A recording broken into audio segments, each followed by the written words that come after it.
We start tonight in Lansing, where Michigan is headed into the budget year in the black for the first time in a decade. Governor Snyder unveiled his $48.2 million budget plan today. He is offering a 1% increase to K through 12 schools. Colleges and universities would see a 3% increase, but would have to hold tuition to 4% or less, an increase there. Community colleges would get a 3% boost.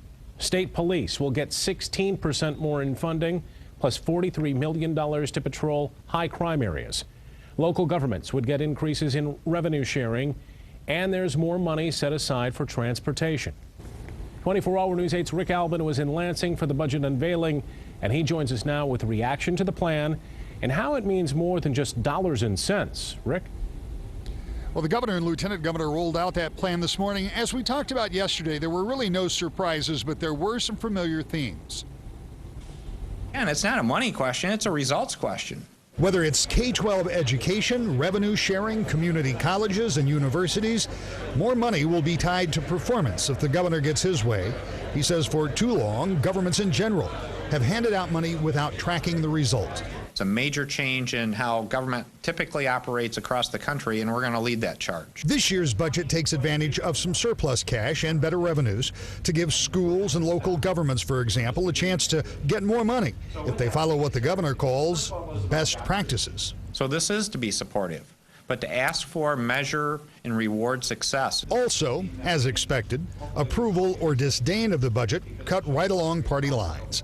Republican Senator Mike Knopf's didn't just like the numbers, he liked the long-term potential of the governor's plan that puts money in the rainy day fund and pays down some of the state's debt. But actually the vision, and the vision just isn't within our lifetime that this governor's laying out, and actually you're starting to see some benefits of that, but it's actually passing on this government that will be in good shape to give the opportunity to our kids and our grandkids. Some Democrats tell me this year's budget is better than last year's in some way, but doesn't go far enough in areas they would like to see fully funded. I am concerned that the overall increase in funding is relatively minor to education, given the cut we had last year.